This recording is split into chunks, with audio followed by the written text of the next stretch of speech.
Have you ever noticed that the more aligned you become, the more resistance shows up?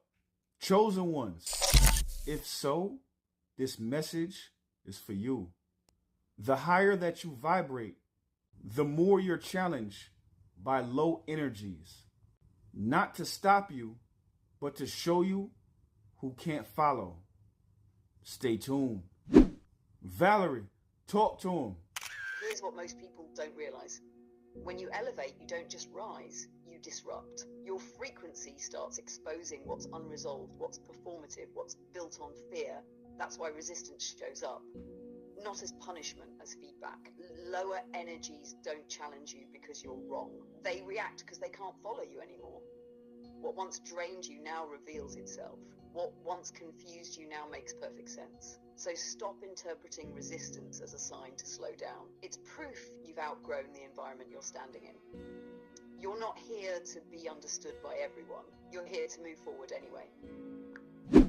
The higher you rise, the thinner the air gets. The higher you rise, the thinner the air gets.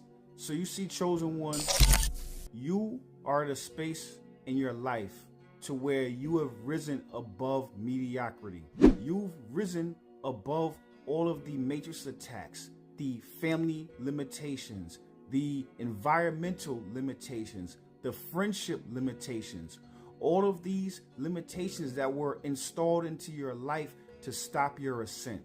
Now you're at a space to where you've ascended to a certain level to where they can no longer reach you. But there's a slight ache that happens because most people want connection. And if the connection that you've experienced in your formative years no longer serves its purpose, you have to be able to shed those connections. And that little ache that you feel, that little bit of sadness that you feel, that little bit of nostalgia that you feel, what that is showing you that you've ascended to a space where they can no longer go. That's the marker of your growth. Valerie, talk to him. Let's go deeper. That ache you feel, that's not loneliness, that's altitude adjustment. When you rise, the air gets thinner, yes, but it also gets clearer. There's less noise, less distortion, less performance.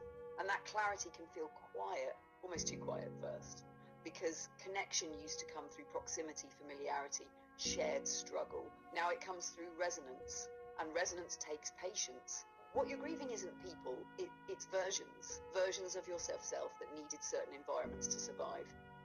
Versions that learned through friction instead of alignment. Those relationships